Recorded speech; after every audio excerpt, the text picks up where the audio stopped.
बहुत समय पहले एक घने जंगल तपोवन में एक बुद्धिमान और शक्तिशाली ऋषि रहते थे।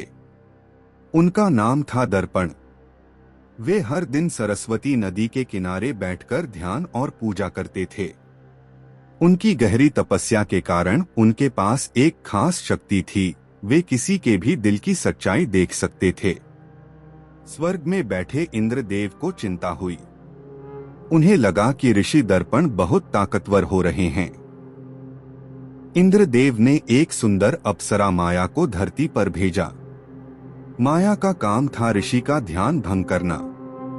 वह आसमान से उतरी, चमकदार कपड़े पहने हुए और खूब सारे गहनों से सजी हुई थी। उसने ऋषि के सामने सुंदर नृत्य किया, लेकिन ऋषि दर्पण ने अपनी आंखें खोलीं और उसकी चाल समझ गए। वे बहुत गुस्सा हुए। उन्होंने कहा, तुम मेरी तपस्या में बाधा डालने आई हो, और गुस्से में माया को श्राप दे दिया। अब तुम अपना दिव्य रूप खो दोगी और इंसान बनकर धरती पर रहोगी, जब तक कोई तुम्हें बिना किसी लालच के सच्चा प्यार न करे। माया बहुत रोई और माफी मांगने लगी।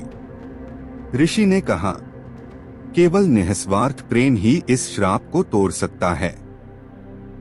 दूर एक राज्य था, नाम था वैदेह। वहां एक राजकुमार आर्यन का जन्म हुआ। वह बहादुर, दयालु और सबका प्यारा था।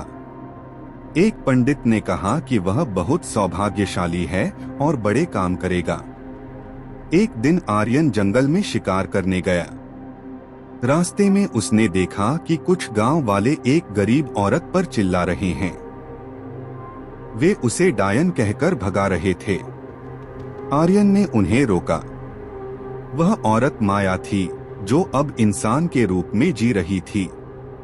आर्यन को उस पर दया आई और वह उसे अपने महल ले आया। लोगों को बहुत आश्चर्य हुआ, पर आर्यन ने किसी की बात नहीं सुनी।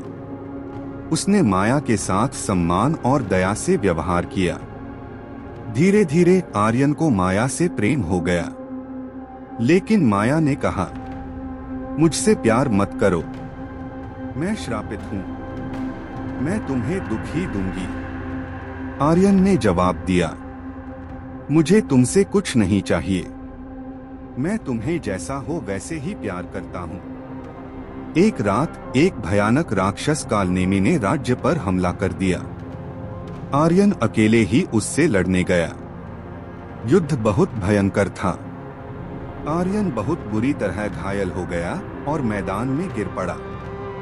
माया दौड़कर उसके पास आई और रोने लगी।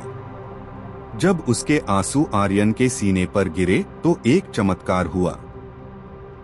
माया का शरीर चमकने लगा और उसका देवी रूप वापस आ गया। उसका श्राप टूट गया।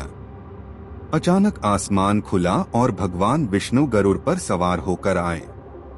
उन्होंने मुस्कुराकर कहा, तुम दोनों का प्यार सच्चा और निस्वार्थ था। तुमने परीक्षा पास कर ली। भगवान विष्णु ने आर्यन को ठीक किया और माया को इंसान के रूप में धरती पर रहने दिया ताकि वे दोनों साथ रह सकें। इसके बाद आर्यन और माया राजा रानी बने। उन्होंने प्रेम और न्याय से राज्य किया। लोग उनकी कहानी पीढ़ी दर पीढ़ी सुनाते रहे और आज भी यह कहानी हमें सिखाती है, सच्चा प्यार वो होता है जिसमें कोई स्वार्थ न हो। अगर प्यार सच्चा हो तो सबसे बड़ा श्राप भी टूट सकता है।